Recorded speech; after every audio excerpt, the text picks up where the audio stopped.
Hey gang, what is going on? Ryan, Keith, and Juan here to talk about the worst storylines in WWE history, part 2.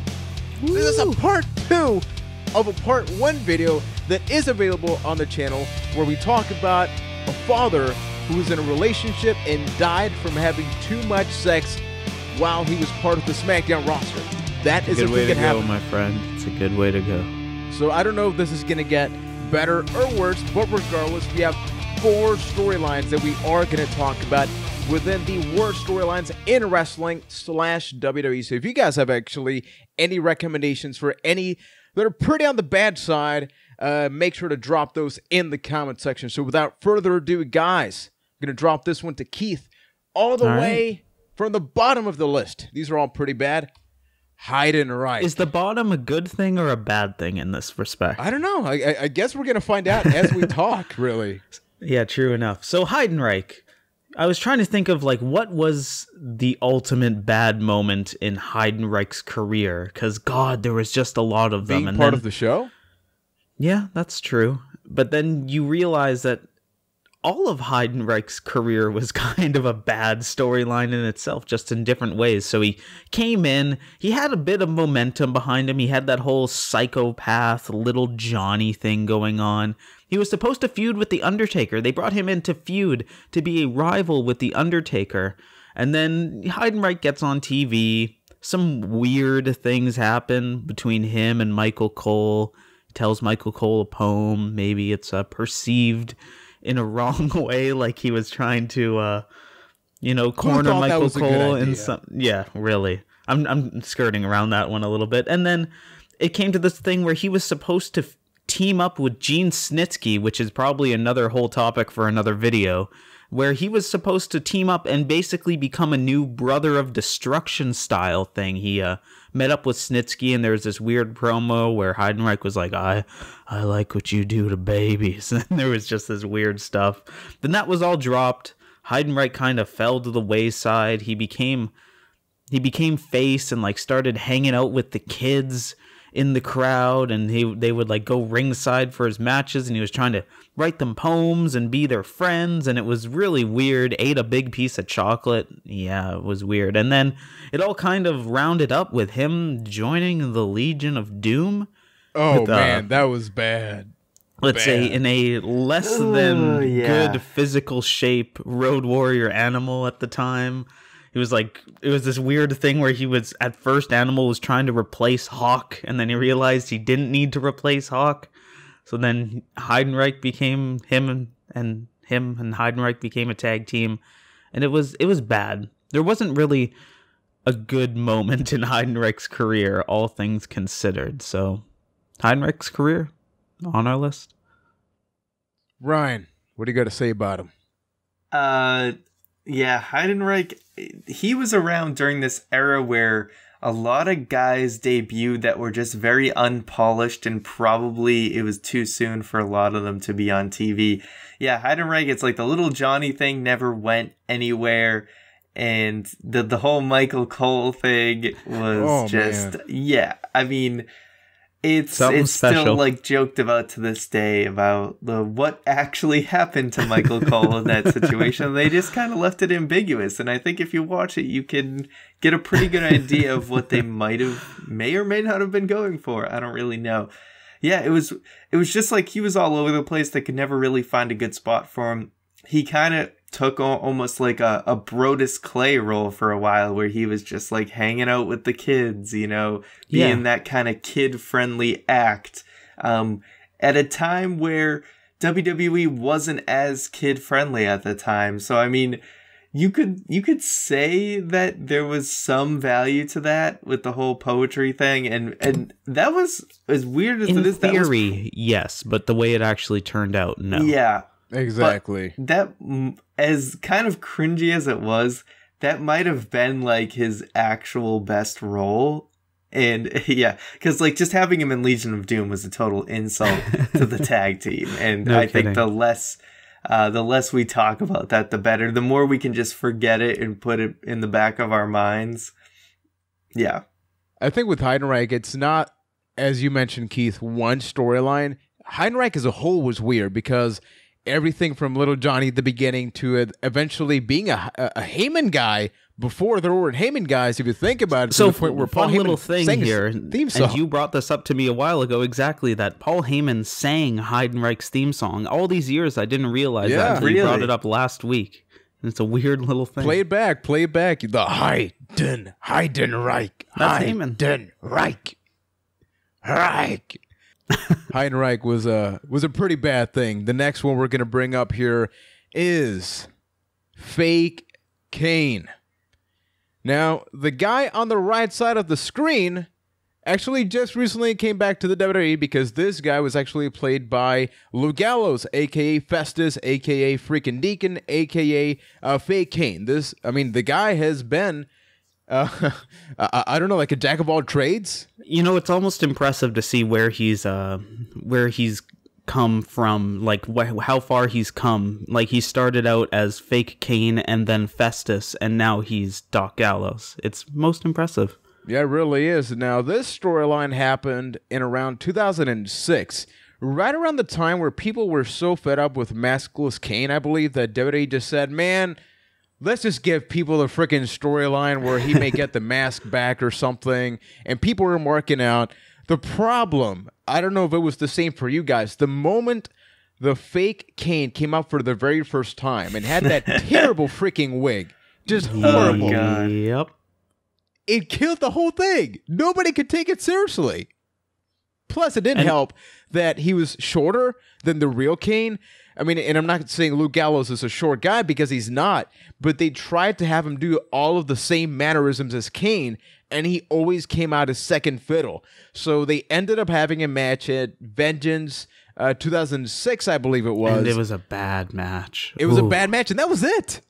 It was just a storyline that happened, it ended, and nobody referenced it ever again. And just Kane weird. didn't even get the mask back. The whole big thing of that, like, people went crazy about is, oh, maybe we're going to see Kane back in the mask at the end of this. And then he just kind of threw the mask to the side. And like, Didn't nope, it end where he just usual. threw Fake Kane away, like, yeah, by a door? He pretty much, yeah, he like threw him through a door. He had the mask and then just kind of put the mask down, and it was business as usual. And it was back. Yeah. Did you watch it, Ryan? I did. Sorry, I got motorcycles driving all over the place. Don't worry about it, sir. But anyway, yeah, like you said, Juan, it died from the very beginning because they did a much, much better job of having Kane look better after every appearance after the first one. It looked a lot better, but it was just like, it was so dead after that first initial appearance that it just never was able to get off the ground. And it's a shame because I think the storyline had a lot of good potential, but by the time you made it to Vengeance 2006, nobody gave like a crap about it. It was I remember how quiet the crowd was during this match, and they were really just like, we need to just get this over with. It was lucky that it even got its pay-per-view match. And it really is a shame because did this also have to do with the whole May 19th build-up thing? Was this the culmination of that, or Wasn't am I it? thinking of something else? I believe that was something different. Oh, okay. Kane, we have a Kane Spotlight available on the channel, 2-part series where it eventually comes down to what happened with the guy, right? And it is unfortunate. The one thing I was always curious was there any point where Kane was supposed to maybe keep the mask at the end of the storyline? I mean, eventually he did get the mask back, but I always wonder, because otherwise, what was the point of teasing people something that they've wanted for years, in a way sort of have it there somehow, take it away, and then just have it be gone? Didn't make any sense to me. Yeah, I think they probably wanted more purpose to why the mask came back. And when they realized they just had to cut bait as fast as possible, they didn't want to have to. I think they wanted it to be more meaningful when it happened. Yeah. That actually makes a lot of sense. They saw how much of a wet fart the storyline ended up being, and they thought, maybe let's save the mask for another day. Yeah. Now let's, that was in 2006. So let's actually bring up something pretty recent that anybody that's been listening to the podcast for about the past year knows how we sort of feel about it. But just in case you didn't get enough of complaints, especially from Ryan, we have the love hexagon. Maybe it eventually could have become between Ziggler, Lana, Rusev, Summer Rae. I forget at this point if anybody else was involved. So TMZ. TMZ, marriage, divorce, maybe. The fish. Wasn't there a dog in there as well? Dog Ziggler. Never forget Dog Ziggler, the man. one redeeming thing about the entire storyline. So I'll let Ryan have this one. Yes, this was a storyline that I was hoping was going to be a lot better than it actually was. But picture Rusev and Lana just after WrestleMania in a storyline with John Cena, where Rusev, even though he had lost to Cena, was very credible, had been really built up for an entire year almost of being undefeated. And then his storyline following WrestleMania ends up being Rusev and Lana breaking up, and Lana just randomly picks Dolph Ziggler, just completely random, no reason behind it. And Lana and Dolph become a thing to make Rusev jealous. Rusev and like Dolph is openly cool with just being used by Lana. It's like openly admitted about this, so that's great for Dolph. Summer Rae just who's written as Summer Raw on our notes, by the way. Summer Rae ends up coming in and is with Rusev, and actually ends up being probably the biggest highlight of this storyline. I think Summer Rae was actually pretty great on the mic and did a good job of kind of becoming the Lana replacement, dressing and acting like Lana. And things just get kind of messy. We have Rusev calling Lana like was it a cold fish? Because I don't think they wanted to use the whole dead fish term. Yeah, I believe it was. He calls Lana a cold fish, has the whole Dog Ziggler thing with, gifts between Lana and Rusev. Then in all of this, it just goes back and forth of, entangling things of what's going on. Doesn't help that Rusev also gets injured partway through this storyline, so you can't even have Dolph Ziggler and Rusev fighting each other, and Lana can't wrestle, so you can't really do, at this point in time at least, so you can't really do Lana versus Summer Rae, so they just end up kind of fighting, brawling a little bit, so you can never even really get a match until way later, and then all of a sudden TMZ reports Lana and Rusev are engaged, and it kills the entire thing. Just dropped like a bad habit. And this went on for months, and then a TMZ report just kills it. So we never even get a true payoff to it. It was a painful storyline because forget about the storyline itself, right? Like the whole love triangle element. This killed off Lana as a character to this day. Lana went from being the character that we were sort of tinfoil hatting. Man, it would be great if she got Rusev to the top, eventually becoming champion, but it was really about her wanting to have a champion by her side. And it went all the way down to, we don't even care that you're in a storyline, because the moment you wear a Dolph Ziggler jean jacket is the moment that people just cannot take you seriously anymore. And especially when it says "We want Lana" on the back of it. It was just probably the most brutal ring attire I've ever seen. Wrestling. Most importantly, as you said, Juan, it went from Lana being this strong, controlling character to someone who became kind of just like, she identified by who her boyfriend was. It killed that kind of strong, independent woman who don't need no man. Yeah. That was Lana, and I had to say it like that. I'm sorry, but we did get one good thing out of this storyline to look at it, and that was the fish. That segment where Rusev gave Summer Rae a fish, right, and called it Lana, and then the fish got thrown halfway down the ramp. It's the best thing to ever happen in wrestling, and we got it from this storyline, so I guess there's one redeeming factor. And the other one I think is that Summer Rae, in a lot of ways, I think got to shine, and so she was probably the only one who actually maybe benefited from this. But how well was it really a benefit, like looking at then to now? Yeah, it was the issue where great actor in a bad movie. She was trying her hardest, and people could tell. Even people in the crowd were kind of like, yeah, we get you, but this is really bad, and you should not be involved in this, even though you're the best thing about it. But I would say it's because of that she's sort of been giving different opportunities that are similar in nature. I think it's unfortunate that Summer Rae has not really gotten a run as a, now that we have the women's championship, she deserves this at some point because, I mean, yeah, damn. She is definitely one, superstar that has gotten like kind of thrown to the wayside, and she had a lot of potential, and it's sad that she's very underutilized, I think is the best way to say that. Yeah, she really is. Now, ladies and gentlemen, there are bad storylines. There are some doozies out there, but I don't think any other storyline can compare to the one that we are about to reveal, which is the Tim White suicide story. Now, a lot of people don't know about this. The reason is, let's say bad. Yes, yeah, let's say this is flat out offensive in many ways. It is a storyline that WWE has basically not acknowledged ever since it did happen. It happened in around 2005. It originally started as a thing where Tim White, a former WWE referee, was refereeing the Hell in a Cell match between Triple H and Chris Jericho. At one point, he gets launched to the cell. Now, revisionist history, this was not the last time I believe that Tim White refereed, but he didn't referee as much.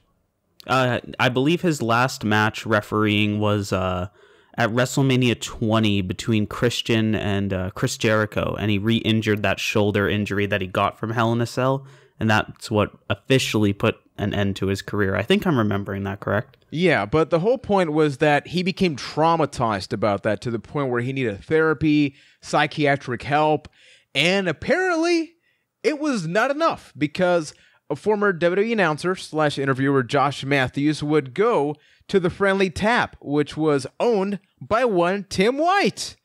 But the visits did not exactly go all that well, and they proceeded to have a comedic series on the WWE.com website. What's the name of that series? Let's start there. Oh my God, the Tim White suicide story. No, it was Lunchtime Suicide. Oh my God, I forgot about first that. one.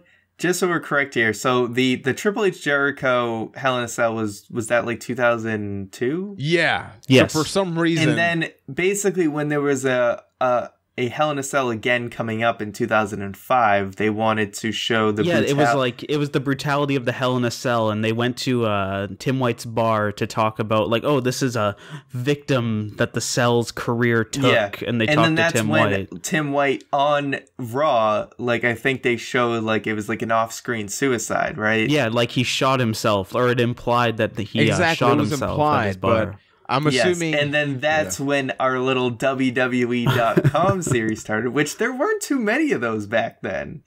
Exactly. No, it was like that and 5 Things with the Champ. 5 Questions with the Champ. And eventually we got the dirt sheet. So there were a couple of polarizing differences between the two. Yeah.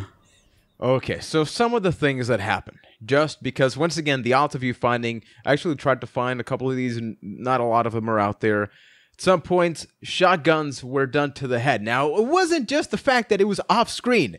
It was that if he shot himself, they would throw pounds, I can't even say pints of blood, just gallons and gallons of blood across the screen. And then magically, the next week, he just got like a cut. Just a Band-Aid. He just missed. Yeah. Yeah, now, he ingested rat poison at one point and was choking to death. And Josh Matthews would just say, Mr. White, that's not wise. That's not wise. Mr. White, like, you would figure after weeks, somebody would do something about this, right? Yes. And I got to admit, I was, I found these funny back when I watched them. And you could look back and see how in terrible taste.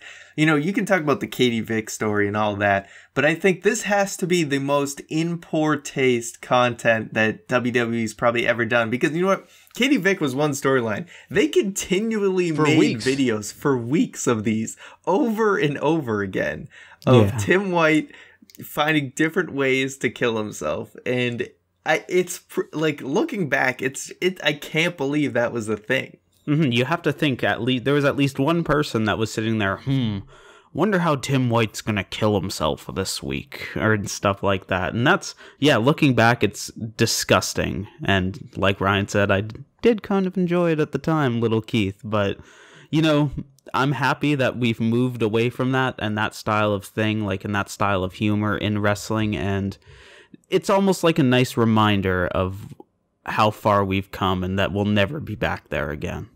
Exactly. This is around the time, I don't think it's the same year, but it may actually be where, as we mentioned in our first part, the Al Wilson storyline between Dawn Marie, Tori Wilson. So WWE has done a lot of these storylines for a better reason. I can't think of a single bad reason they don't happen anymore, because they shouldn't have happened to begin with. I remember even back then, yeah, a part of you laughed, you know, like one episode of this, Josh Matthews kept telling Tim White, like, hey, you know, we got something good for you. We found your biggest fan, man. Your biggest fan. And it was literally this industrial fan, like a floor fan, to remove air, like smoke and all that stuff. And he just proceeded to throw himself at that. Eventually, he killed himself. Like, didn't the last episode end with him killing Josh Matthews as well? Am I remembering that correctly? Right. I thought it was the other way. It was where Tim White would say, like, Josh, that's not wise. And then he killed Josh. Yeah. My God, that was dark. So not only did they have suicide, they added murder in there as well. We murder people on online videos. I don't know. But, gang, that was a look back at just 4 additional storylines that were pretty bad / offensive / ridiculous / why do we love wrestling? Because, well, it's pro wrestling. I mean, no other real way to put it, right, guys? Yeah. For better or for worse, we love it. Yep. I mean, when you don't have off seasons, stuff like this happens. Yeah, it eventually happens. So if you guys have any suggestions for other storylines, so we can do a part 3 of this, drop that in the comment section. If you like this video, make sure to like, subscribe, join the family, check out the podcast, which is available every single Tuesday night right here on the channel, where we talk about WWE, we talk about pay-per-views. Every now and then, Keith and I go horribly off-rail, and then Ryan needs to do his very best to bring us back, because otherwise we end up talking about Pine Sol and ketchup, because why not? So until next time, thank you for watching. A lot to say about ketchup. Ketchup is good, especially with mustard. See, it's happening right now. So thank you guys for watching, and we will be back with tons more right here on Byte.